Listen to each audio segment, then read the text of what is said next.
Ride tayo ngayon. Bike tayo ngayon guys. Angono tayo, Angono. Yan, dito tayo magre-record sa cellphone. Hindi ko mahanap yung cycling computer ko eh. Kaya dito muna tayo sa cellphone. What up guys, kakaalis nga lang pala natin at red flag agad itong ating traffic light. At dito naman nakita nyo, binibidyohan tayo sa likod ni Kuya JB Mac. Yan, isa yan sa pinakamagagaling rin magbike dito sa Rizal, ano, taga-Angono. Hello, Kuya JB Mac oh. Tutok lang tayo sa kanya.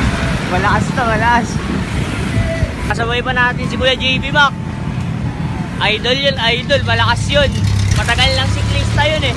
At ang pupuntahan ko nga pala ngayon ay ang Aurora Shell dito sa may Angono, Rizal, sa may taas, sa may Kapehingahan. Since wala nga tayong ahon, kaya dito yung pinili ko ngayon mag-ride.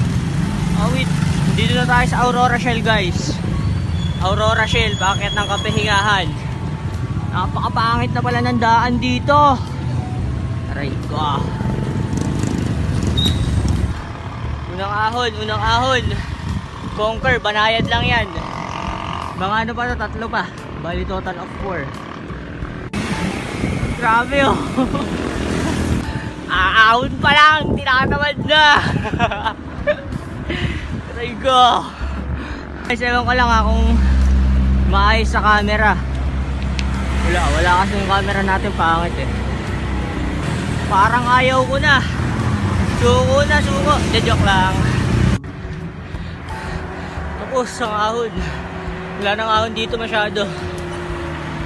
Alright, after nga pala na marami-raming ahon nating inahon dyan dito sa may Aurora Shell. Ayan guys, nandito na tayo sa taas at tumambay tayo dito. Ayan, syempre in-enjoy muna natin ang city light for ilang minutes and then bumaba na tayo. Ayan, abangan nyo nga pala sa mga susunod na araw. Ayan, sasama tayo kay Kuya JB at for sure mabubudol na naman tayo at puro ahon yung kanilang ruta. Kaya ayan guys, abangan nyo yun. Maraming salamat sa panonood. Huwag nyo kalimutan mag-follow.